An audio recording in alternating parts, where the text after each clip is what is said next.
Good morning. Welcome to the February 10th Committee of the Whole meeting, which I will now call to order. Are there any declarations of interest at this time? Seeing none, I will move along to our land acknowledgement statement. The town of East Gwillimbury recognizes and acknowledges the lands originally used and occupied by the First Peoples of the Williams Treaty, First Nation, and other Indigenous peoples, and on behalf of Council, I thank them for sharing this land and territory. They are the water protectors and environmental stewards of these lands, and we join them. There we go. Join them in these responsibilities. Item D is community announcements. Are there any announcements from members of council? Councillor Lahey, go ahead, please. Thank you very much. Through you, Madam Mayor, I wanted to say a special thank you to all of the members of the Lunar New Year Committee, DIAC and ACK, the Arts and Culture Advisory Committee as well, and all members of staff who collaborated to create an exceptional event and a huge success. And this year was bigger and better. It grows every year. There were more than 750 attendees at the new Health and Active Living Plaza where it was held. So everyone had a great time, and we appreciate the leadership from our staff and from our committee members and from all of those who attended. So I just wanted to wish everybody a Happy New Year again. EG has started off early in the celebrations for the month of February for Lunar New Year celebrations. So thank you very much. Thank you. Are there any other? Councillor Foster, go ahead, please. Thanks, Madam Mayor. I just wanted again to mention the coldest night of the year walk on February the 28th in support of Blue Door Shelters. I think we are just shy of $5,000 now. That's been raised, and thank you to everyone who has donated. You can go to cnoy.org and look up Team EG for that one. And I also should mention on February the 17th, Christ Church in Holland Landing will be doing their pancake supper again. Tickets are not required. You just get them at the door. I think that starts at 5:30 in the evening. Thanks. Thank you very much. Other items to be discussed at this time? Okay. I have a motion. E, with deputations. Kay Broome, on behalf of Southlake Health Foundation, making a deputation to committee regarding the 2026 Nature's Emporium run for Southlake. Wonderful to have you with us today. Thank you very much, Madam Mayor, and thank you very much. And welcome the 2025 Nature's Emporium Run for Southlake champions. Let's have a round of applause for that.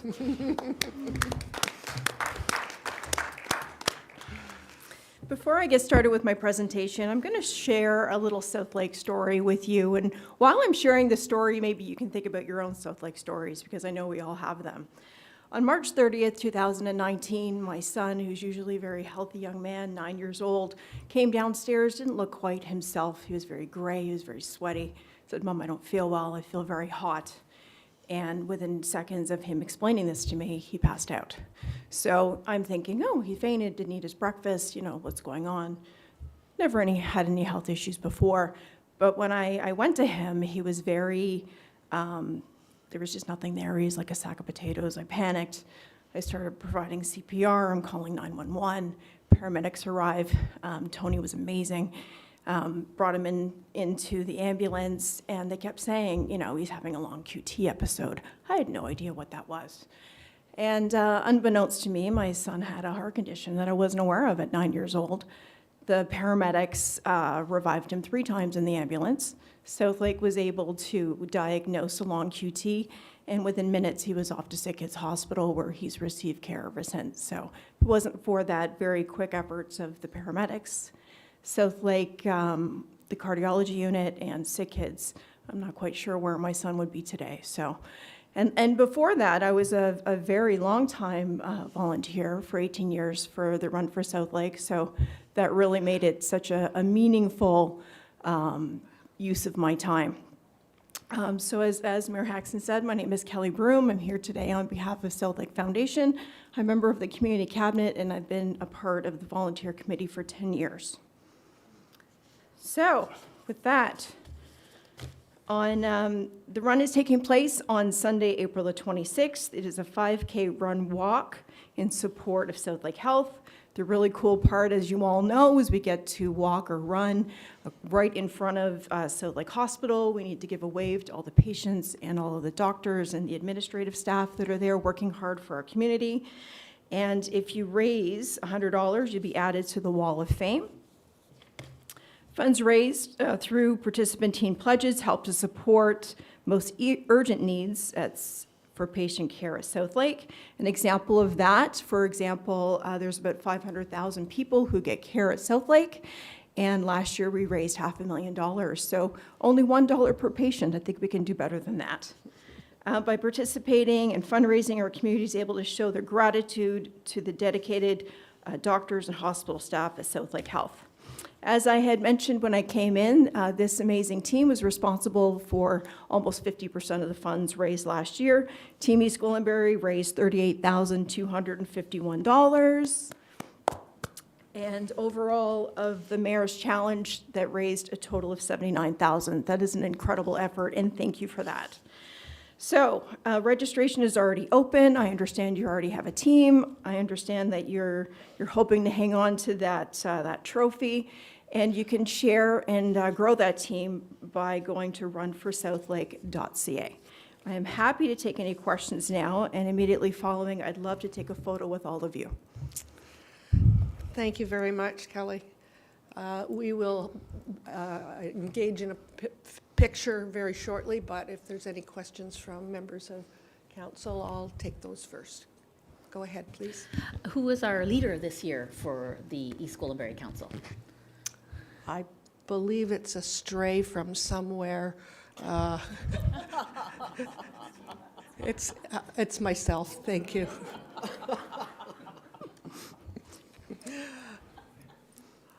Are there any other questions or comments? Or we're very much looking forward to it. It has become something that we do every year in East Gwillimbury, and we know that it makes a difference with every time we're there. So thank you very much for being here today. And I wonder, did we want to do a picture today, or was there another time that we would want to? No time like the present. You have show and tell. We'll take a moment and join you. Okay. Where would you like to take the picture?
We're just back online at this point, but a thank you to all of our members of the town who support those that are running.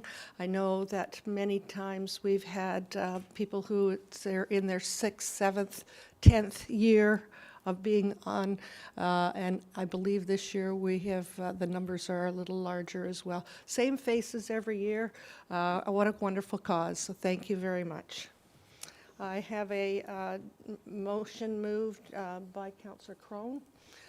Be it resolved that the deputation made by Kay Broome on behalf of the Southlake Health Foundation regarding the 2026 Nature's Emporium Run for Southlake be received. All in favor?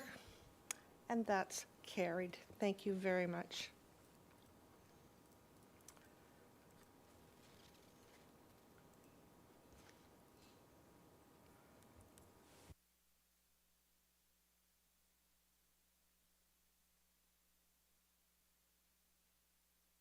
This might be a little bit of a repeat, but I did want to thank you, Councillor Broome, for the presentation. I was very proud to lead Team EG in 2025, winning the Mayor's Challenge, raising over $38,000 for Southlake.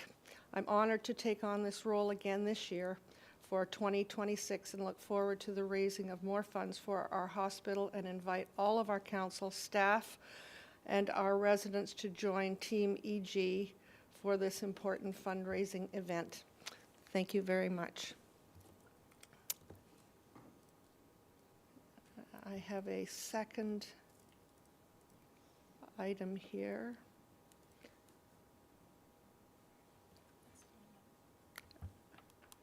It's G1, G2. Item E2. Thank you. Turn on behalf of Bell Mobility, making a deputation to committee regarding Item G.1 Development Services Planning Branch Report. And I understand that they have joined remotely. Yes, thank you, Madam Mayor and Council. This is Evan Turunen speaking. Can you hear me all right? I can hear you all right. Thank you. Perfect. I'll turn on my camera for this. Is it okay if I say next slide when I need the slide changed? Yes, please. Perfect. Anyways, I'll get started.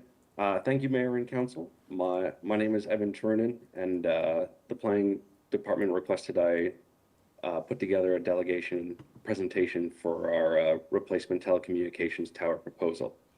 So I'm here, I'm with Ken Aker, and I'm here on behalf of Bell Mobility to speak about the replacement tower proposal located on Highway 11.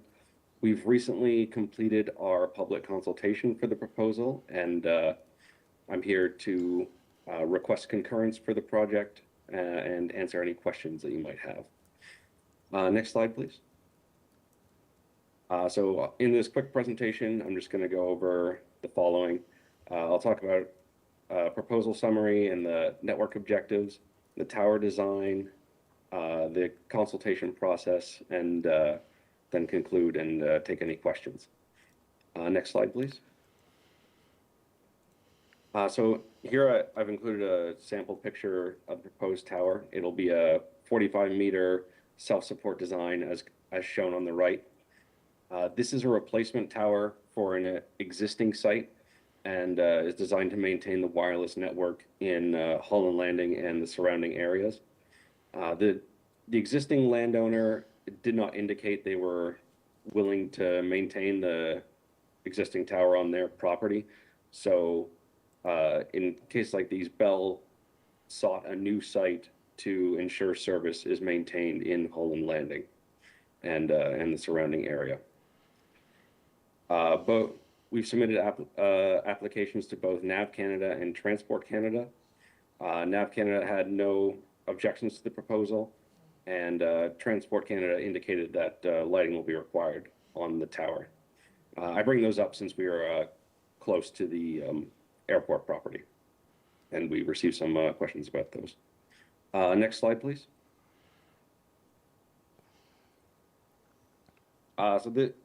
This is just a map of the tower location in context at 18838 Highway 11. So the Blue Door Shelter property. As you can see in the picture, we've situated the tower away from the right of way behind the tree line to help shroud it from the road. In this image, we can also see the existing tower, which is on the current airport property, and which is the installation we're aiming to replace. Next slide, please. Here's a map of some alternate sites we reviewed during the planning process and which were rejected in favor of our proposed site. We initially looked at properties to the east of the proposal, but they were rejected in favor for our current candidate for protocol considerations, and since a lot of the properties out there have some future development planned. Just to highlight, we also looked at the existing Rogers Tower in the area that should be either Can 2 or Can 3 on that map. And Bell's radio frequency team determined that was not viable since there's not sufficient elevation, structural capacity, and the location of the tower was not suitable to meet network objectives. Next slide, please. So here I have some visual simulations to give an idea of what the tower will look like when constructed. This shows the tower proposal looking east along Highway 11.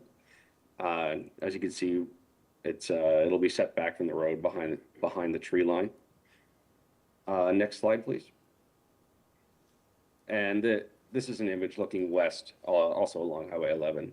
It was hard to see from this location, but it's located at where the arrow is pointing.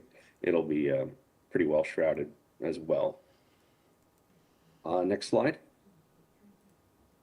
So just to summarize the consultation process, we followed the town's telecommunications protocol and the requirements set forth in there. So notification packages were sent to all landowners within 3 times or more than 3 times the tower height of the subject property. We posted a notice in the East Gwillimbury Bulletin. We held a virtual public meeting for members of the community, installed a notice sign, and once everything was complete, we submitted a record of consultation to planning staff. We didn't have any written comments, and one member of the community attended the public information meeting. Next slide. So just to wrap up, Bell Mobility, we met all the consultation requirements to ensure that landowners were notified and invited to comment on the proposal. I'd like to thank Town of East Gwillimbury staff and community for input and collaboration to maintain service in the community. And Bell Mobility is officially requesting that Council deliver a letter of concurrence for our X7472 hull landing replacement proposal. And next slide. And that's everything, and I'll be happy to answer any questions that you might have. Thank you. We have questions from members of council. Councillor Lahey, go ahead, please. Thank you very much, through you, Madam Mayor. I had a couple of questions and clarifications. So the current tower that is there is owned and operated by Rogers. Is that my understanding? That you considered twinning a tower there, but you decided to move it to another location nearby. So for clarification, is that meaning that there will be 2 towers in the future, that there will be a Rogers Tower and the new Bell Tower? Because some of the language in the report indicated that you'd be replacing that tower. So could you just clarify how many towers we'll end up with? Sure thing. Through you, Madam Mayor, we're only focused. There will only be 1 tower in our proposal. The Rogers Tower I mentioned is just the existing one to the east. We looked at basically co-locating our equipment on there as opposed to building a replacement altogether, and determined it wasn't viable. So this is just a Bell proposal. The Bell owns the tower, which is currently on the airport, and that's the one that we're looking to replace with this proposal. The Rogers Tower was just an option we looked at, but unfortunately wasn't viable. Through you, Madam Mayor, so just for further clarification, so there will continue to be 2 towers in that area, one run by Rogers and one run by Bell. Is that correct?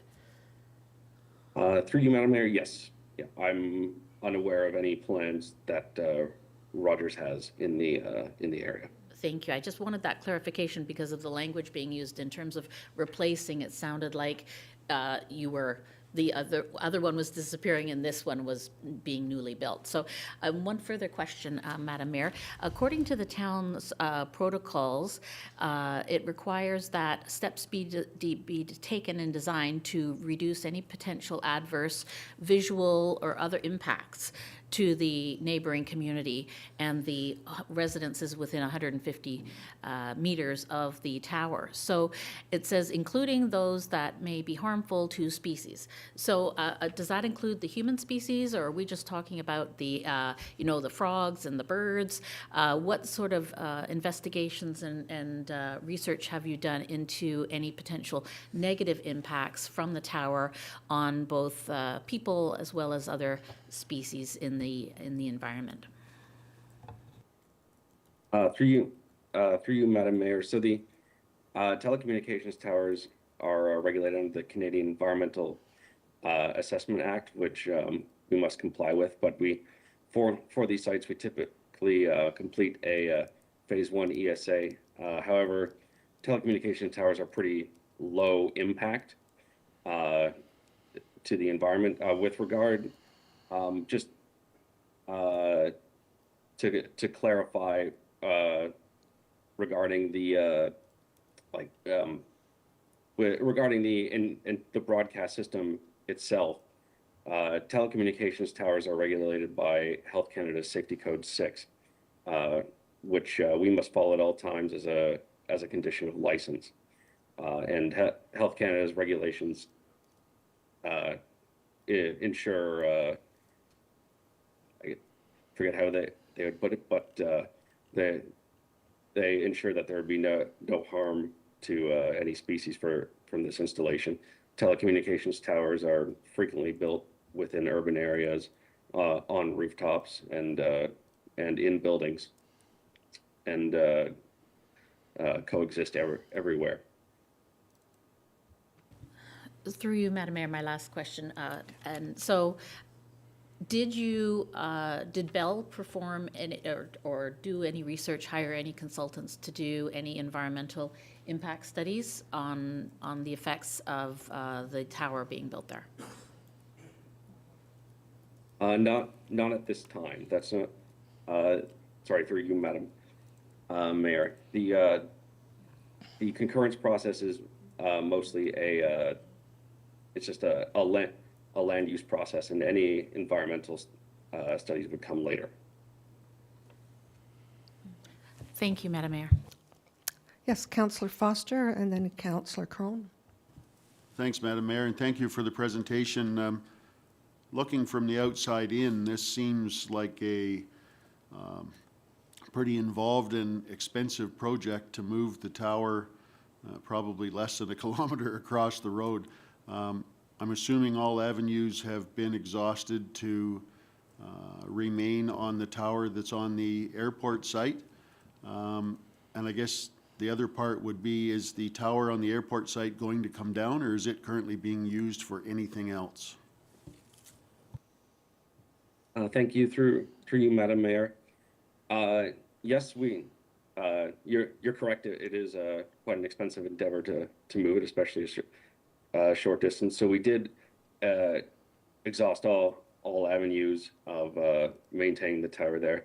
Ultimately, it's a lease we signed with the current landowner, and if they're not interested in renewing for whatever reason, future development, I can, or or anything else. I can't comment on their specific reasons.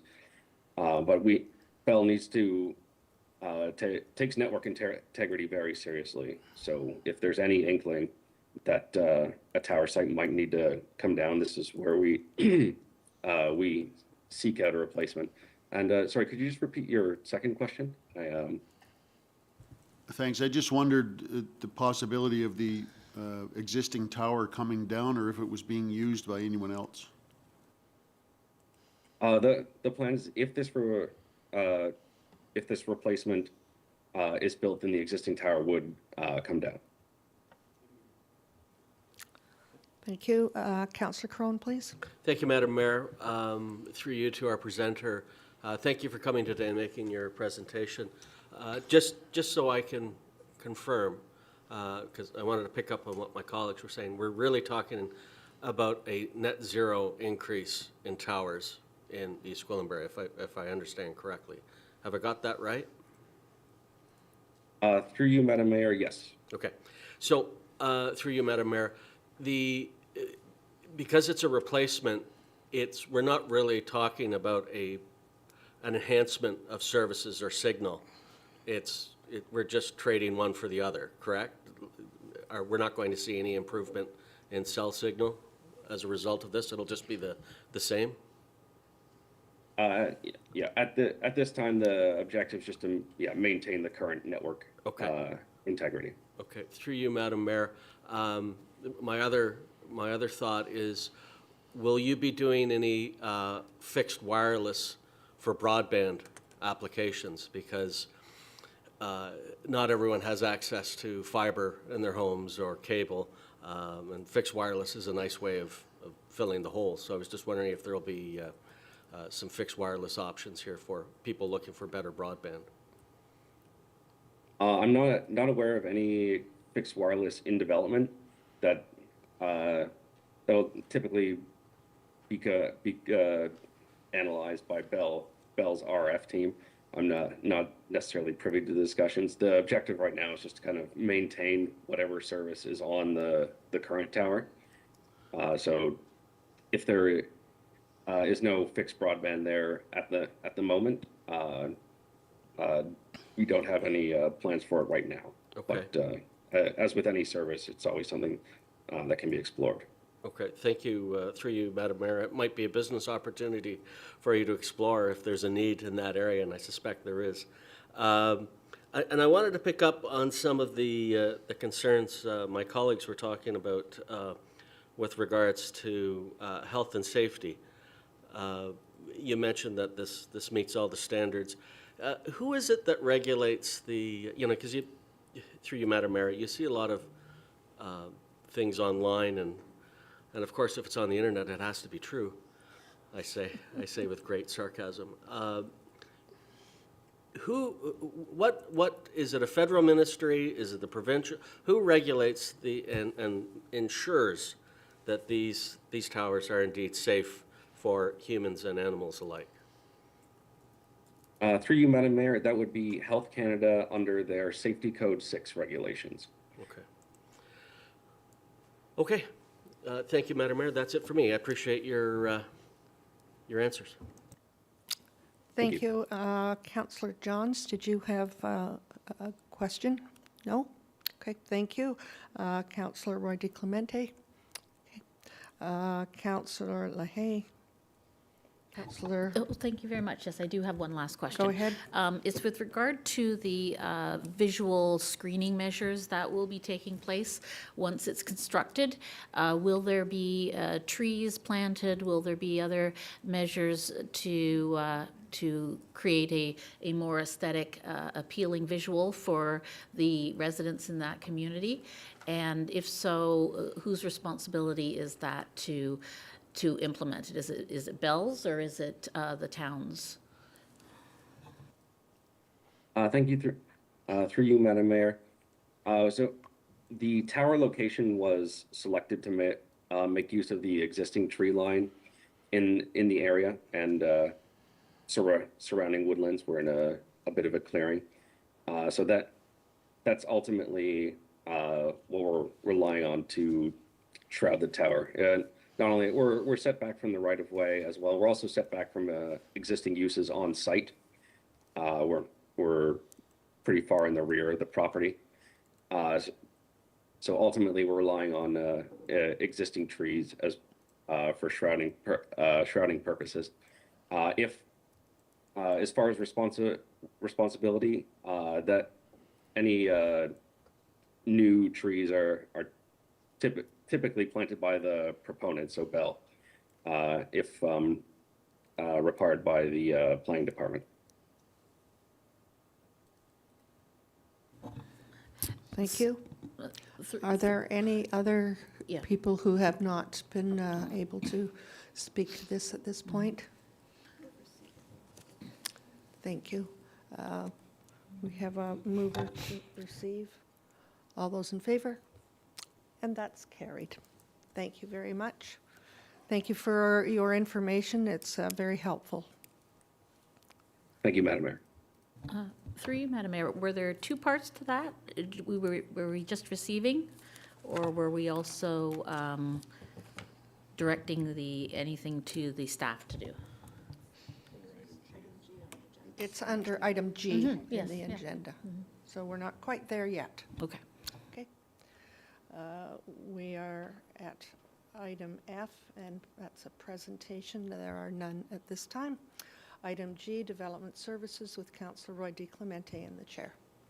Thank you, Madam Mayor. We have two prepared items on our agenda today. The first being item G1, which relates to the deputation that we just had.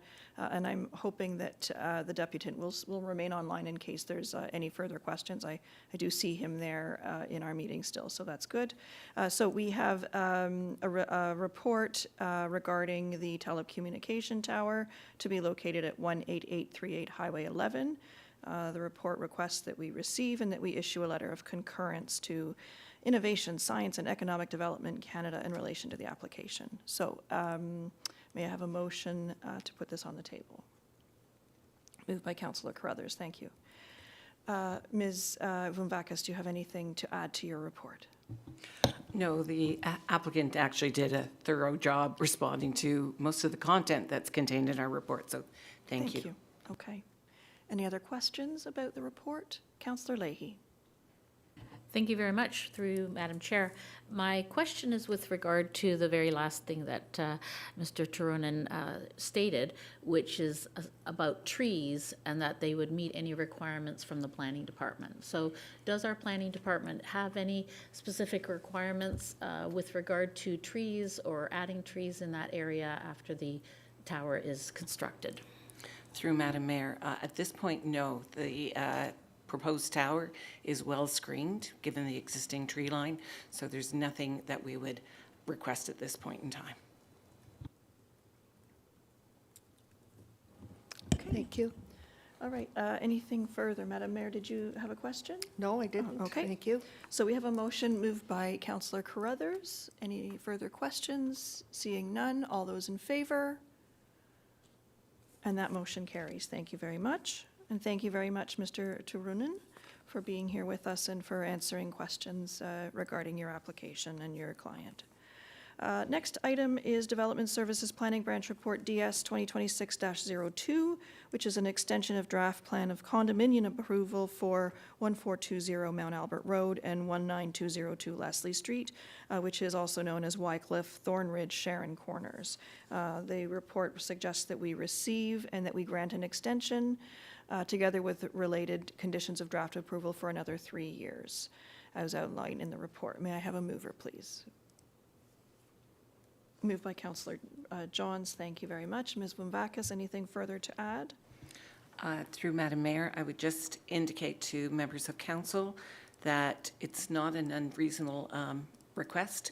It was draft approved in 2023, and the conditions will lapse in May of 2026. Given the current economic situation, I wholly support the extension of draft plan approval.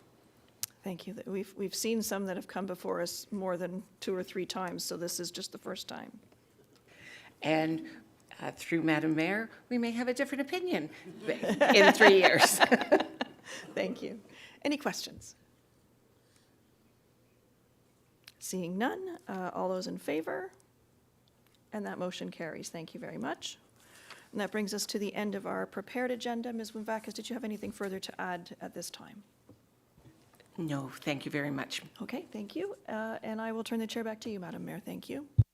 Thank you very much. We're under H, Corporate Services, with Councillor Carruthers in the chair. Thank you very much, Madam Mayor. We have one report before us today, and that's a bylaw to establish and appoint committees and groups. And this has already come before us in a policy form, and this is just taking the policy that we agreed on into the bylaw. And I'll ask Ms. Gandhi to just give us a brief synopsis on that. Thank you, through you, Madam Chair. We had an existing policy that was established, or sorry, bylaw that was established in 2023, but since then, committees have changed by way of the recent council approvals, and committee members have changed. So instead of updating the now much older bylaw, we decided to create a new one to replace it. So if there are any questions, this is more administrative than anything else. Thank you. Can I have a mover? Councillor Foster. Any questions? Councillor Lahey? Thank you very much, through you, Madam Chair. I did have a couple of questions because a couple of things have changed and there's some new things going on with policies at the town. And I noticed, and I appreciate providing for the public's knowledge. We've been asking in the past. I've been asking for clarification on who the current members are on the committees. And so it was nice to see that those names were listed so that everyone has an understanding of who is serving as a volunteer on those particular committees. So my question is with regard to the number of committees that individual volunteers are allowed to be on.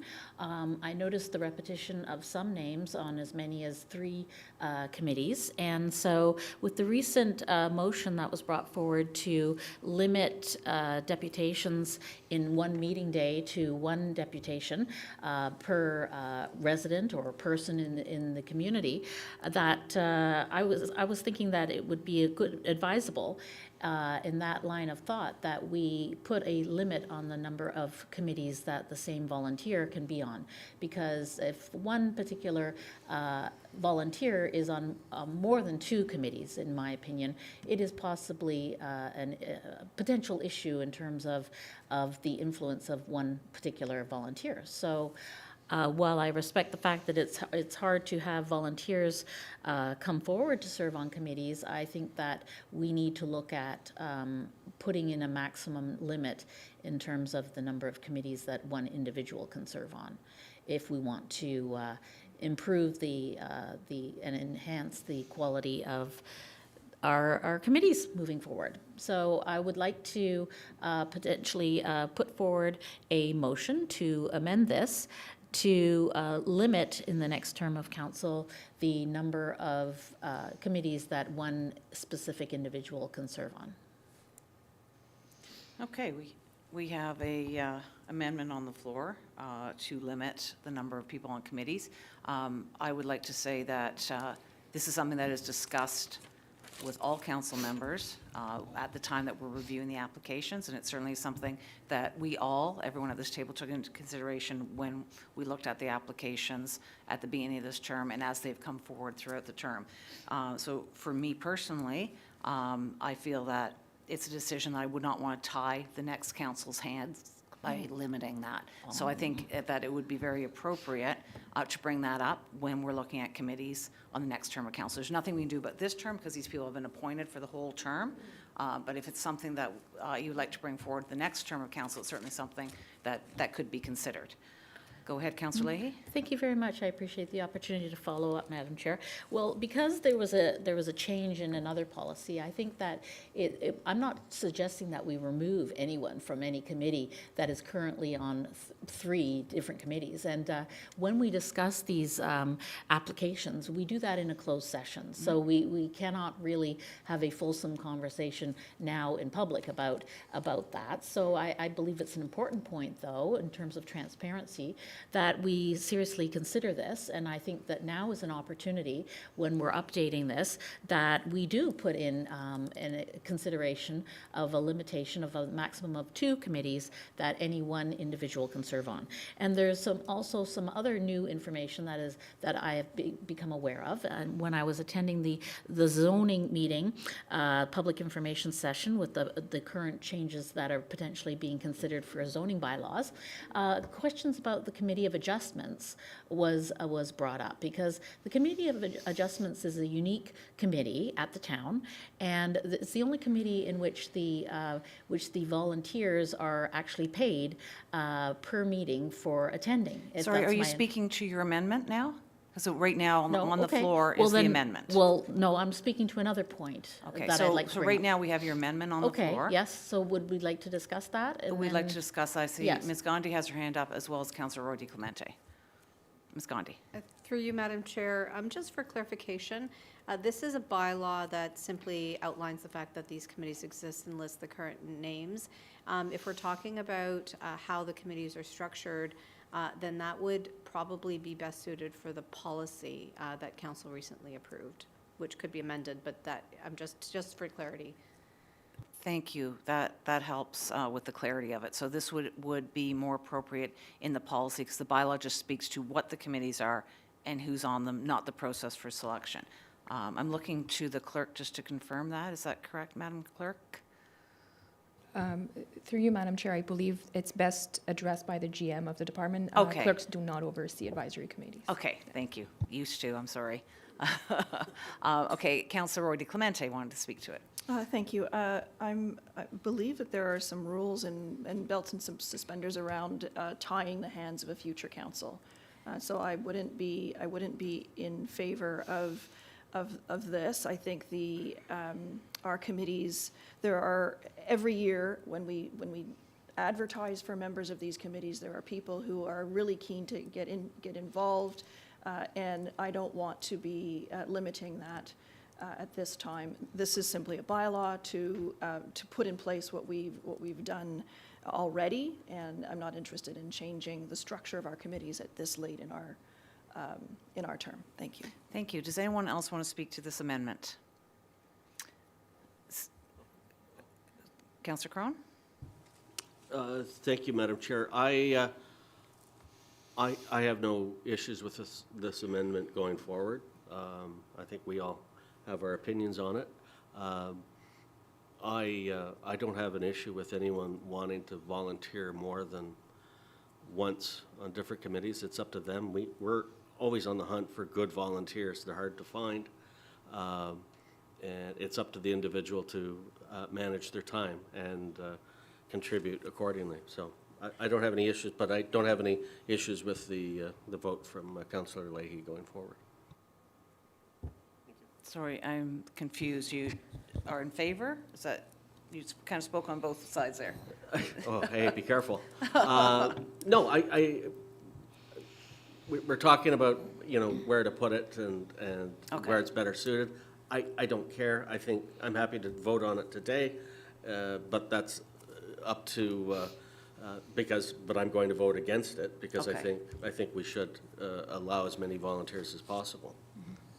Thank you for that Madam Chair, clarification. after the clarification, if I may, through General Manager Gandhi, I was going to withdraw my amendment because Okay. of my understanding of what we are voting on right now. However, I did want to bring to the attention of the public that this was a concern of mine that I want to see addressed in the future, and that also at the zoning bylaw meeting, which I attended, we were discussing about the Committee of Adjustments, because over the past 5 years, there have been more than 100 appeals made where the Committee of Adjustments has given exceptions to people, and that those members on that committee are paid for their services up to potentially $1,000 a year, if my recollection is correct. So I thought that was important to bring into the public forum for future discussions. But my last question, I promise, is this is our opportunity at Committee of the Whole to discuss these things in a fulsome way before we vote on them,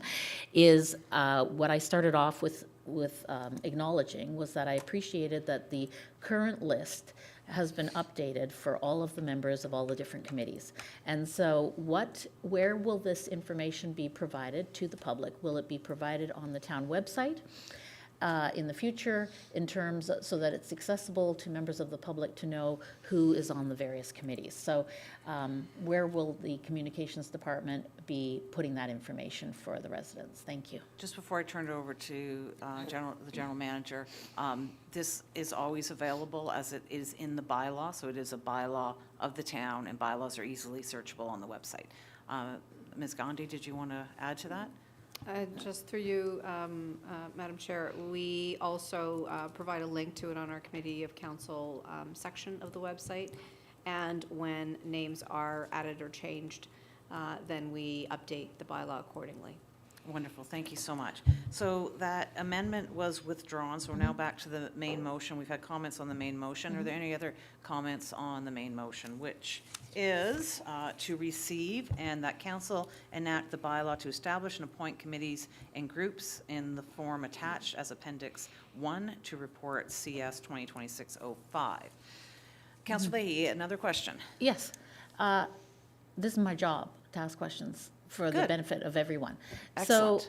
So my question is, whose responsibility is it ultimately, because you pointed out that there have been changes in the policy, in the bylaw, that it is not the clerk's responsibility anymore, is the general manager's responsibility. So who is ultimately responsible for all matters to do with the committees and the groups at the town of East Gwillimbury? Is it the clerk's department or the general manager of corporate services? So as was just pointed out, it moved from clerks to corporate services a year or so ago. I think there was a bit of a transition, so that's why I was looking to the clerk.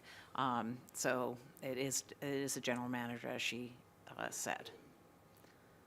Okay, seeing no other questions, the motion has been moved. All in favor? And that's carried. Thank you very much, and I will turn the chair back to you, Madam Mayor. Thank you very much. We're under item I, Engineering and Public Works, with Councillor Lahey in the chair. Thank you very much. Through you, Madam Mayor. So we have 3 items on the agenda today. The first item is Engineering and Public Works Report, EPW 2026-02, King Street East Traffic Operations Review. And can I have a mover for this, please? Councillor Crone. And General Manager Molinari, would you like to introduce this review? Thank you. Thank you. Through you, Madam Chair. So staff received a number of concerns from the public with regards to traffic safety concerns. We completed a fairly detailed analysis of the area and based on that analysis determined that all-way stops warrants were warranted at King Street and Viscount Way, Hamel Heights. And so this report is really just looking for council's support to approve those traffic controls and implement the all-way stop. And happy to answer any questions. Thank you very much, General Manager Molinari. Are there any questions from members of council? Yes, Councillor Crone. Thank you, Madam Chair. Through you to Mr. Molinari, I am so delighted. I never thought I'd be as excited about a stop sign. This is great news. I know there's a number of people that live along the King Street East Corridor that will appreciate this. I really do commend you for listening to the public, and I think I've been funneling some of those complaints to you, so it is truly appreciated. Will we be doing, my question is through you, Madam Chair, to Mr. Molinari, will we be doing any follow-up traffic studies to ensure that the stop sign is having the desired effect? I know we did on the other side of Center on King Street, we added some more stop signs during my last term, and they were quite effective, I thought, in slowing things down, although you never get everyone.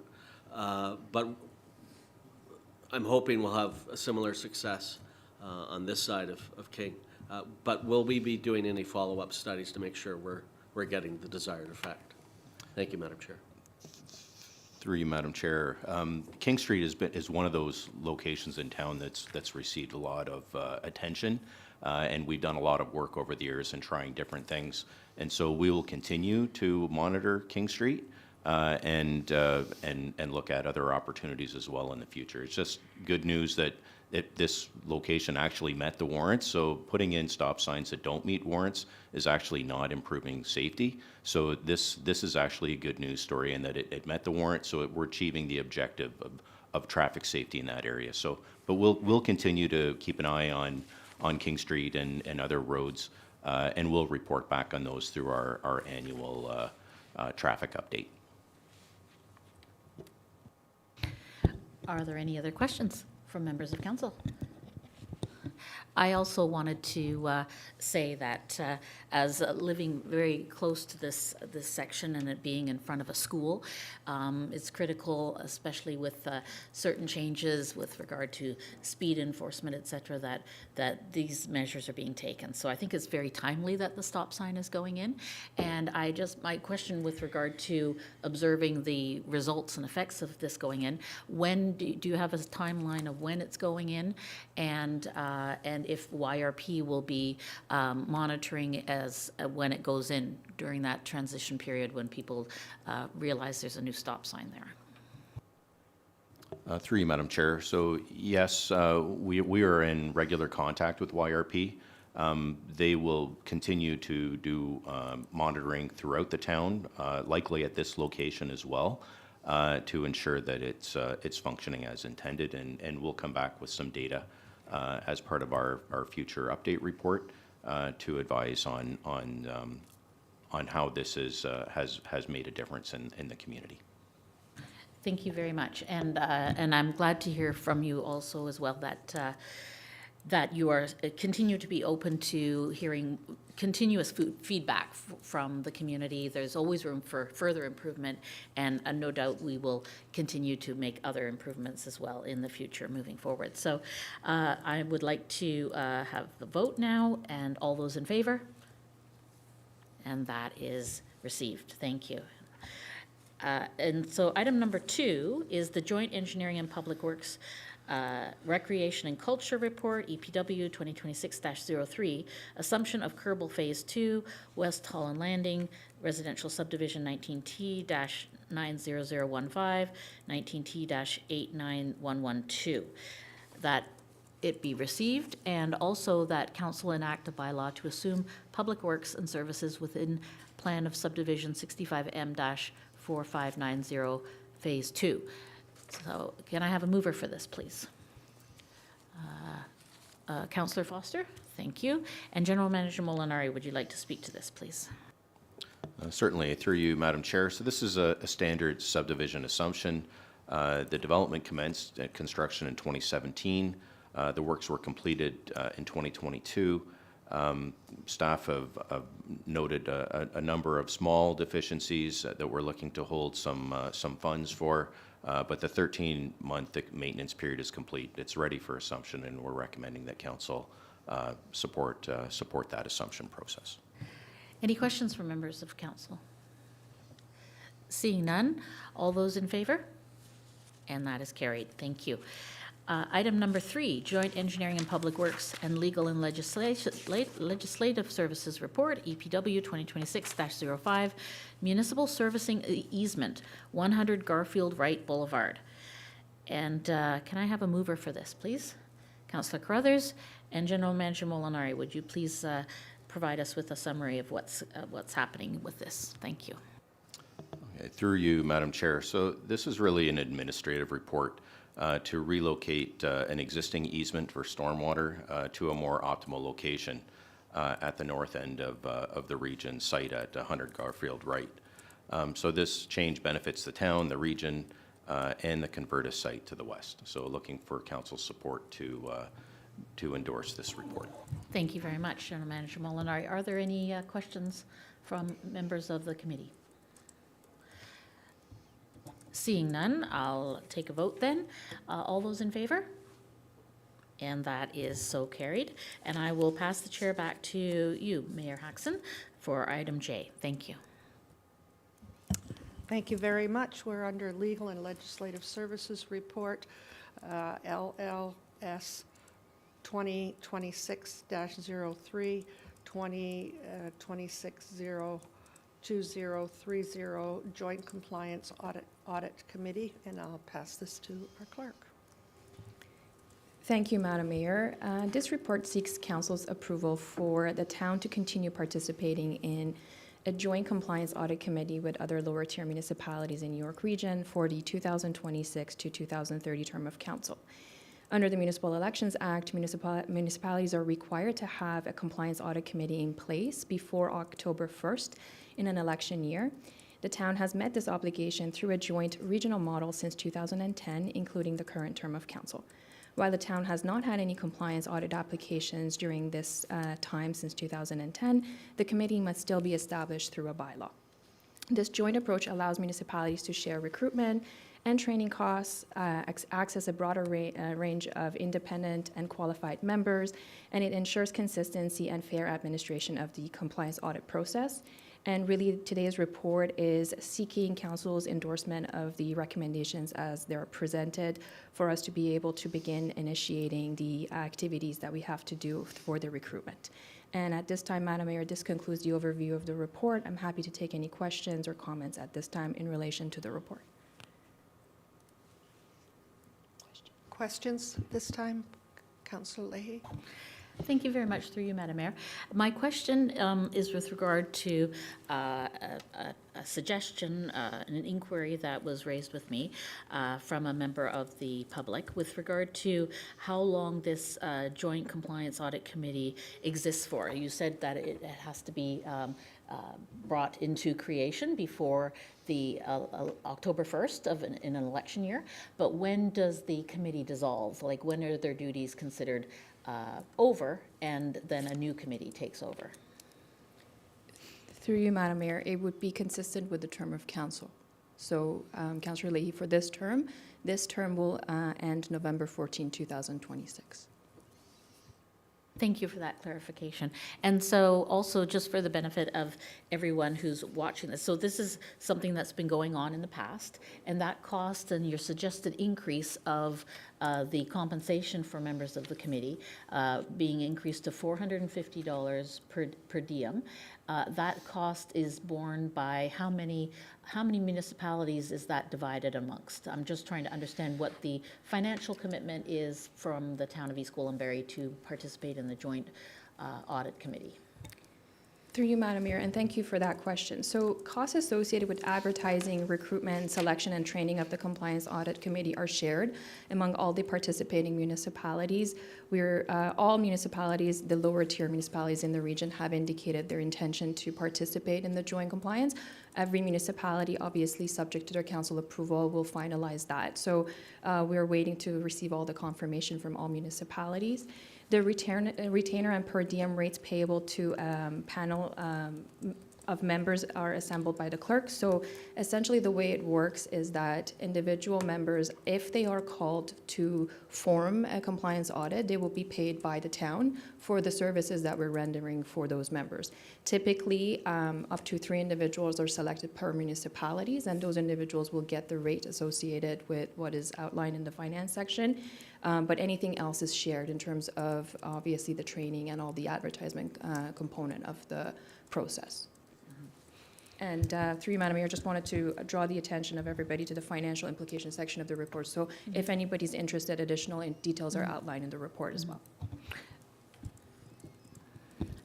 Thank you very much. So my very last question, because the title, and I know that it's happening in the election year, the title doesn't really give much description to what the actual duties of the Joint Audit Committee would potentially be. You mentioned it, and when you were when this was being introduced, that since 2010 there have been no applications.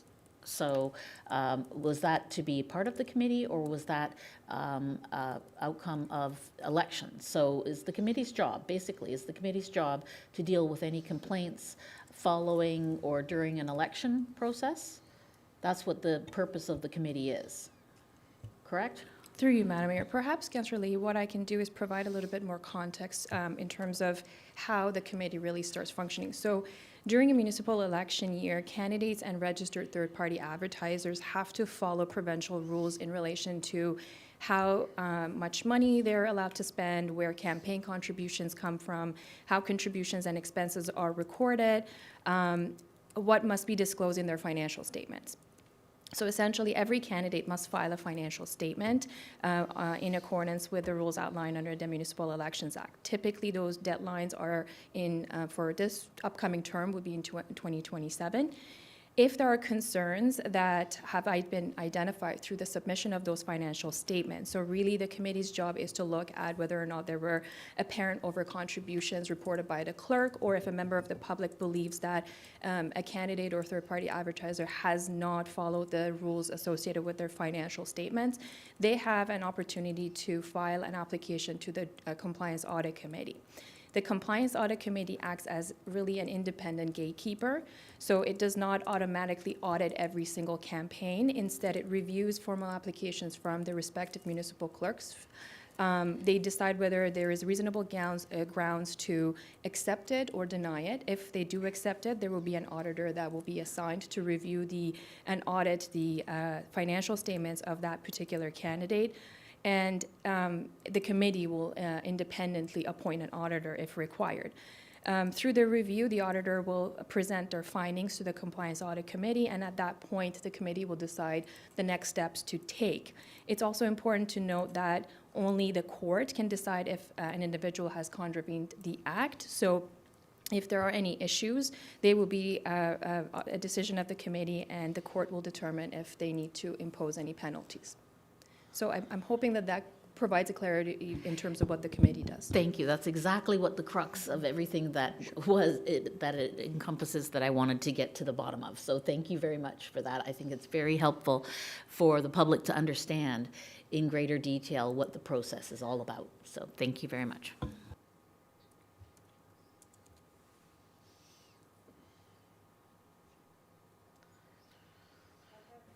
Sorry, I have a motion at this point. Do I have a mover, please? Councillor Carruthers? Or Reggie Clemente? All those in favor? And that's carried.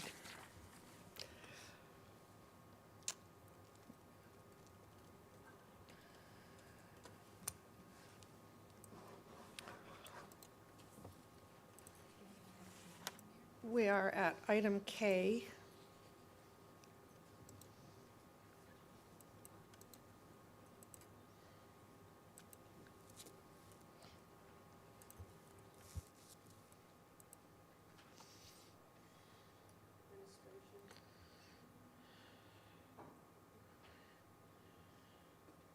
There are no items listed under K-0 of the agenda. Are there any updates from council under these headings?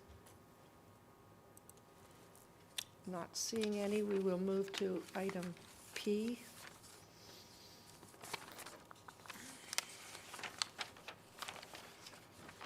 And that is our adjournment this morning, moved by Crone. Be it resolved that the meeting of the Committee of the Whole Council adjourn at 11:04 a.m. All in favor? And that's carried. Thank you very much.